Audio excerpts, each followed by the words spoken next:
எங்கள் ஊர்லேயே இருக்கிற நகை கடைக்கு நாங்கள் போனோங்க. சரி பார்த்துட்டு வரலாம் அப்படின்னு சொல்லி. வாங்குறோமா இல்லையா சும்மாவாவது பார்த்துட்டு வருவோம் அப்படின்னு சொல்லி போனோம். இது எத்தனை பவுன் இருக்குன்றத கரெக்டாக சொல்லுங்கள் பார்க்கலாம். எந்த அளவுக்கு கெஸ் பண்ணுறீங்கன்னு.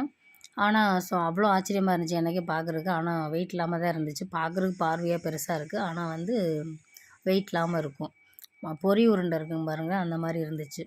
இப்போ எல்லாமே சில பேர் என்ன பண்ணுவாங்க, பெருசாக இருந்தாலும் தெரியக்கூடாதுன்னு நல்லா கெட்டியானதை செய்வாங்க. சில பேர் வந்து பார்க்குறதுக்கு சின்னதாக இருந்தாலும் பார்க்குறதுக்கு பார்வை வந்து பெருசாக இருக்கணும் அப்படி இந்த மாதிரி பெருசாக போடணும் அப்படின்னு நினைக்கிறவங்க அந்த மாதிரி இந்த போட்டிருக்க பாருங்க. இந்த மாதிரி ஸ்டோன் வச்சதேன் 3 உருண்டை பால்ஸ் மாதிரி வச்சது போட்டிருந்தேன் ஆனால் இந்த டிசைன் வந்து கழுத்தில் மாட்டி எடுக்கிறதுக்குள்ள பாதி முடிய பிச்சுக்கு வந்துருச்சு. அதனால் இந்த டிசைன் வந்து முடிய பிடிச்சி எழுது போட முடியாது, கஷ்டம் போடுவாங்க.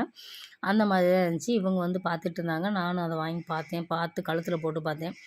பார்த்தா எனக்கு வந்து நான் எப்போயுமே சிம்பிளாக போட்டு பழக்கம். அந்த மாதிரி ஆரம்பத்துலேருந்தே காதில் தோடு ஆகட்டும் கழுத்துலேயே ஆகட்டும் ரொம்ப ஓவராக போட்டால் எனக்கே சூட் ஆகாது, அது எனக்கு பிடிக்காது. அதனால் வந்து சிம்பிளாக போட்டு பழக்கிறதுனால அது பழகிருச்சு அப்படியே. இப்போ அதை போட்டால் வித்தியாசமாக பெருசாக ஓவராக இருக்க மாதிரி இருக்கும். அப்புறம் வந்து இந்த மாதிரி உருண்டை செயின்லாம் நான் ஆல்ரெடி உருண்டை செயின்லாம் போட்டிருக்கேன். அது ஸ்டோன் வச்சது உருண்டையில் போட இது கோல்டு பால்ஸ் மாதிரி இருந்துச்சு. அது வந்து நாளைக்கு வந்து நம்ம வேணான்னு சொல்லி போனாலும் நான் வந்து அப்போ வந்து வந்த புதுசில் வந்து நான் வந்து அந்த ஸ்டோன்ஸ் வந்து நல்லா இருந்துச்சு. இந்த நாடகத்தில் பார்த்தது தான் நல்லாயிருக்குன்னு சொல்லி முறுக்கு செயின் இருந்ததை போய் மாற்றிட்டு நான் வந்து அந்த மாதிரி எடுத்தேன். அப்புறம் திரும்ப வந்து குடும்ப சூழ்நிலை தாலிக்கொடி போட வேண்டியது இருந்துச்சு. அதுக்காக வந்து நான் போய் அதை மாற்றினேன். அப்போ மாற்றும்போது போனீங்கன்னா அந்த ஸ்டோன்ஸ் எல்லாம் வந்து வேஸ்ட்டாக தான் போயிடுச்சு. நம்ம நீ எதுக்கு மாற்ற போகிறோம், நீ அவ்வளோதான் லைஃப் லாங் இப்படியே போட்டுட்ருப்போம்னு நினச்சி தான் போட்டிருந்தேன். ஆனால் வேறு வழி இல்லாமல் சூழ்நிலை இருந்த காரணத்தினால நான் வந்து மாற்ற போனேன். அப்போ வந்து அந்த ஸ்டோன்ஸ்லாம் வந்து வேஸ்ட்டாக போயிடுச்சு. அது உருக்கும்போது வேஸ்ட் ஆயிடுச்சு. அதனால் கோல்டு பால்ஸாக இருந்தால் வாங்குறது ரொம்ப நல்லது. சின்ன ஸ்டோன்ஸாக இருந்தாலுமே அது வேஸ்ட்டு தான். அது வந்து எடுக்கும்போது கழிச்சிட்டு இருக்கிற கோல்டுக்கு மட்டும்தான் நம்மளுடைய நெட் வெயிட் எவ்வளோ வருதோ அந்த வெயிட்டு தான் போடுறாங்க.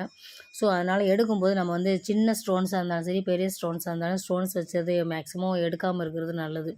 நானே அப்படி தான் நினச்சேன். ஸ்டோன்ஸ் அழகாக இருக்குது, நம்ம வேணாம் தான் எங்கள் வீட்டில் சொன்னாங்க. நான் வந்து நீ என்ன மாற்ற போகிறோம், நீ வாழ்க்கையில் அவ்வளோதான், இதோட அவ்வளோதான் முடிய போகுது, நீ எதுக்கு நீ மாற்ற போகிறோம், அதனால் இதே நல்லாவே இருக்கட்டும் போதும், நீ வயசாயிருச்சு, நீ எதுக்கு சும்மா மாற்றிக்கிட்டா இருக்க போகிறோம், அதனால் நம்ம வந்து ஸ்டோன்ஸ் இருக்கட்டும்னு நினச்சி போட்டேன். ஆனால் வந்து சூழ்நிலை மாறும்போது மாற்ற வேண்டிய சூழ்நிலை வரும்போது அதுக்கு வேஸ்ட்டாக போயிடுச்சு. அது பேசாமல் கோல்டு பாலே வாங்கியிருந்தால் நல்லா இருந்திருக்கும். இந்த மாதிரி சைடில் வர்றது வந்து முகப்பு வச்சது வந்து எந்த மாதிரி நல்லாயிருக்கும்னு சொல்லி போட்டு பார்த்தேன்.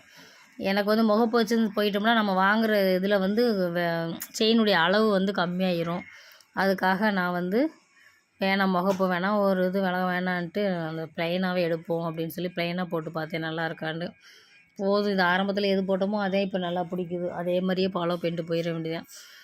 திரும்ப ஏதாவது இடையில ஒரு டிசைன்ஸ் புதுசாக வந்தோடனே ஃபேமஸ் ஆனோடனே நம்மளும் அது மாதிரி செய்யணும்னு சொல்லி வாங்கி போடும்போது உடம்பு காணா தான் தெரியுது, உடம்பு வச்சு போச்சுதான். ஆமாம், உடம்பு ஒல்லியாக இருக்குது, கொஞ்சம் குண்டானவங்கன்னா கொஞ்சம் நல்லா இருக்குது. சில சமயத்தில் ஃபெயிலியர் ஆயிடுது, அந்த மாதிரி தான் எனக்கு ஆயிடுச்சு. அப்புறம் ஒரு வழியாக இதை போட்டு பார்த்தேன், நல்லா தான் இருந்துச்சு.